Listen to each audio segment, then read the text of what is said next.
마지막 시간 재혼에 대해서 얘기해 보겠습니다.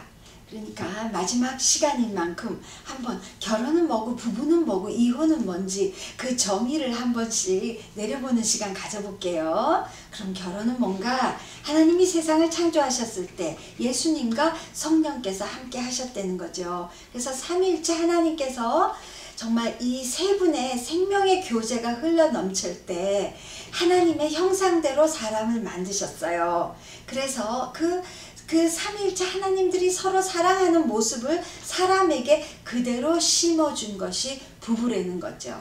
그러니까 남편과 아내의 관계를 그래서 성경에서는 하나님과 예수님의 모습으로 많이 표현한다고 그러죠. 그러니까 부부를 통해서 가정이 만들어지고 그게 곧 천국의 그림자 역할을 한다는 거죠. 그러니까 부부의 아름다운 사랑을 보면서 아하, 천국도 저렇게 아름답겠구나, 그렇게 유추할 수 있다는 거죠. 그래서 부부라는 거는 하나님의 형상으로 창조된 두 사람이 서로 사랑을 나누는 관계, 그게 부부로서 그러니까 정신적, 영적 사랑뿐만이 아니라 육체적 사랑도 포함되고 있는 거죠. 그러므로 해서 이제 이 모든 것이 충족될 때 사랑받고 있다는 느낌이 들게끔 창조되고, 또 이렇게 살 때 물론 그 최초의 부부 아담과 하와 이후에 정말 이 세상을 살 때 어두움도 힘듦도 죽음의 고통도 겪어야 되지만, 그렇지만 이런 정말 삶의 고통의 상황이 연속적으로 펼쳐지더라도 함께 걸을 수 있는 사람이 있다면 삶이 그만큼 쉽다는 거죠. 그러니까 부부 생활을 할 수 있으면 훨씬 쉬운 삶을 살게 된다는 거예요. 자, 그렇다면 이혼은 뭔가? 그렇게 중요하고 아름답고 천국의 모형을 이루는 것임에도 불구하고 마귀가 틈타든지 하여튼 여러 이유에서 정말 도저히 둘이 함께 갈 때 오히려 훨씬 더 힘들어지는 상황이 연출될 때 이제 저번 시간에 얘기했듯이 신앙, 영적 갈등으로 도저히 하나가 되지 못할 뭐 이런 또 간음의 사건이 있다든지 신체 폭력이 있다든지 이런 경우로 인해서 이제 헤어져야 되는 상황이 연출될 수 있다는 거지요. 그럴 때 이제 재혼의 경우도 생각해 보는 건데요. 재혼의 경우 그 배우자를 찾는 이상적인 방법에 대해서 어떤 목사님이 얘기하세요. 토니 에반스라는 목사님이 뭐라고 얘기하나? 주님을 찾으세요. 그러면 주님이 배우자를 찾아주실 겁니다. 그러니까 배우자 찾아서 나서라고요? 아니에요. 주님을 찾으라고 했습니다. 자, 그러면 이런 예가 성경에 있어서 여러분들과 한번 나눠볼게요. 그러니까 성경에서 말하는 성공적인 재혼의 예, 여러분들 다 이렇게 추측하셨을 거예요. 모압 여인인 룻과 보아스의 만남이 거기에 속하겠죠. 자, 모압 여인 룻은 시어머니 나오미를 따라서 이스라엘로 돌아옵니다.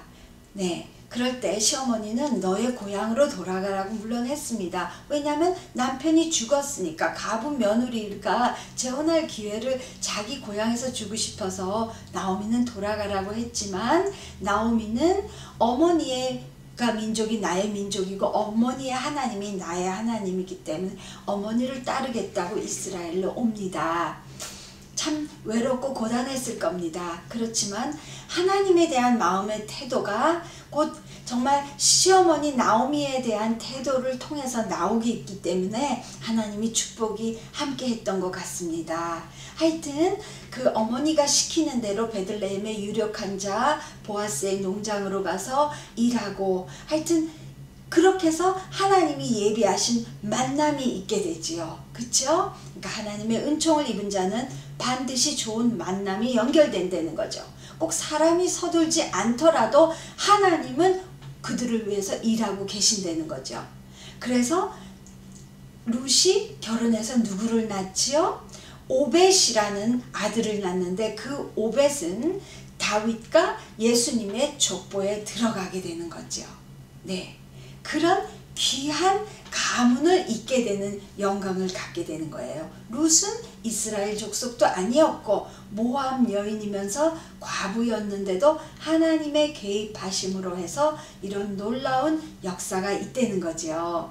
자, 그러면 또 그거 이제 기도도 하면서 혹시 우리가 인간적으로 할 일은 무엇일까 생각할 때 선행돼야 할 것으로 자신의 안에 있는 상처와 쓴뿌리를 객관적으로 보라는 거죠. 거기에서 결혼 생활에 문제가 있을 수도 있으니까 그러니까 정서적인 문제가 뭔가, 어릴 때의 상처가 뭔가, 이런 것도 이제 돌아보는 시간 갖고요. 그 다음에 하나님과의 관계, 제일 우선적으로 하나님 앞에 바른 신앙생활을 했던가, 그걸 돌아보는 시간이죠, 결국은. 그러니까 하나님을 정말 꼭 붙잡아야 되는 건 물론이고요. 그런데 너무 이렇게 삶이 어려우면 영적인 전투자가 되다 보면 영적인 싸움만 격렬하게 해가지고 정서적으로 늘 긴장될 수 있다는 거죠. 그렇게 해서 마음의 여유가 없게 되면 재혼으로 들어가기 전에 이제 점검해야 될 상황이 되는 거죠.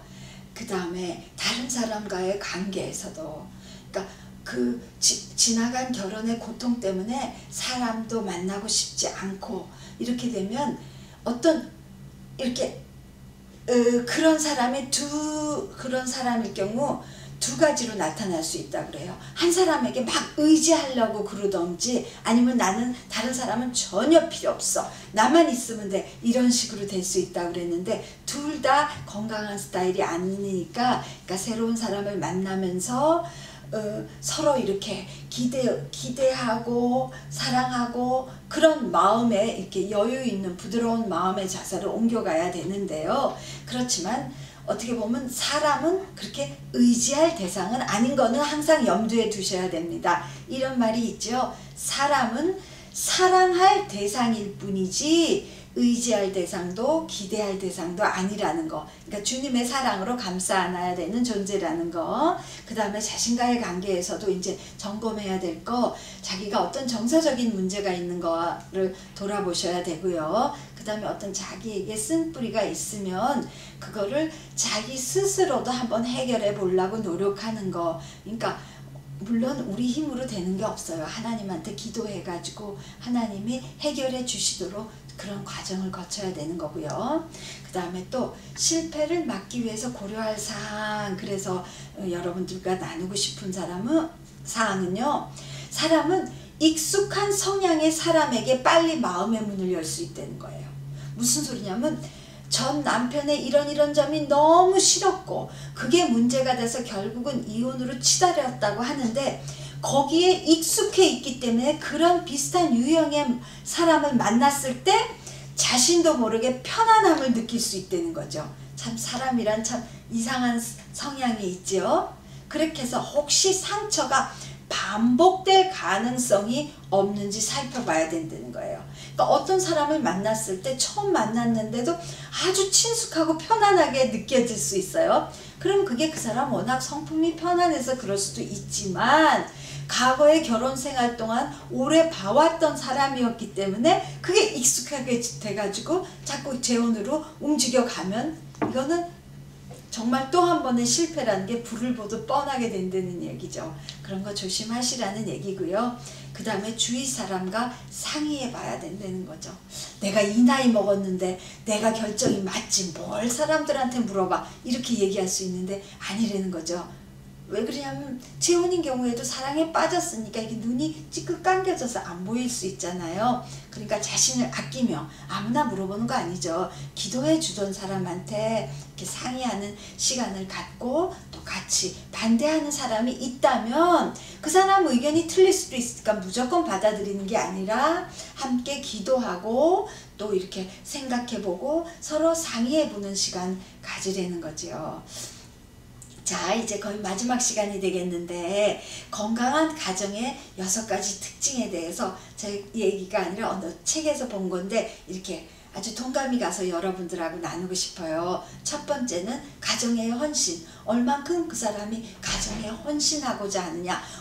내 커리어가 중요하다고 그저 세계로만 다니고 집에는 한 달에 하루 들어오고 이러면 조금 문제가 되는 거죠. 그러니까 가정의 헌신을 얼만큼 하느냐. 그 다음에 함께하는 시간을 얼만큼 질이 있는, 질이 좋은 퀄리티 타임이라고 그러죠. 그걸 갖느냐. 그 다음에 의사소통, 커뮤니케이션은 항상 중요해요. 어떤 관계에서도 의사소통 잘 되느냐. 그 다음에 감사의 표현을 항상 하는가. 그 다음에 영적 헌신, 이렇게 영적으로 맞는가. 그러니까 같이 하나님을 믿을 수 있는가. 그 다음에 마지막으로 위기 대처 능력. 그게 무슨 소리냐면 사람이 좋을 땐 다 좋습니다. 그렇죠? 근데 이렇게 싸웠을 때, 어떤 갈등이 있을 때 어떻게 해결하느냐. 어떤 사람은 막 얘기해야 풀리는 사람이 있고, 어떤 사람은 문 꽝 닫고 혼자 들어가서 방에 한창 있어야 해결하는 사람이 있고, 그 두 사람이 만나면 바깥에서 막 얘기해야 되는 사람은 팍팍팍팍 미친다고요. 그러니까 그게 맞을 수 있겠는가, 감당할 수 있는가를 이렇게 조사하는 시간 갖고, 뭐 이런저런 게 다 맞는다면 정말 건강하고 행복한 가정의 기반이 마련됐다고 볼 수 있는 거죠. 말씀 나누고 싶은데요. 정말 저희 가정에도 이 표 성경 구절로 삼고 싶은 거예요. 뭐냐? 고넬로의 가정에 대한 건데요. 사도행전 10장 2절. 꼭 부부가 있든지 없든지, 그러니까 양쪽 부부가 있든지 간에 가정이라는 거는 한부모와 자녀가 있는 가정도 가정이니까요. 그쵸? 그런 가정에서 해야 될 성경 구절 기대되시죠? 뭐냐면 그가 경건하여 온 집안과 더불어 하나님을 경외하며 백성을 구제하고 하나님께 항상 기도하더라. 참 아름다운 말씀이죠. 꼭 가정이라는 게 부부가, 양쪽 부부가 있어야만 가정은 아닌 거죠. 자녀들과 한부모, 그러니까 싱글 엄마, 싱글 데디가 있는 가정도 아름다운 하나님을 모시는 가정이 될 수 있는 거잖아요. 그러니까 여러분들도 이 가정을 이상적으로 하면 좋을 것 같아요. 봐봐요.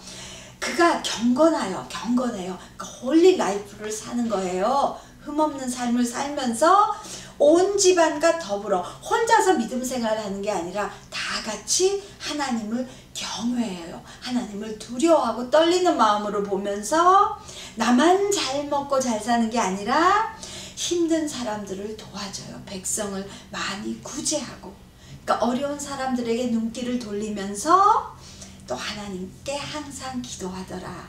참 아름다운 글이죠. 자, 사도행전 10장 2절 말씀이에요. 자, 오늘 함께 하신 여러분들을 축복하며 이만 드립니다. 감사합니다. Morning has broken like the first morning. Blackbird has spoken.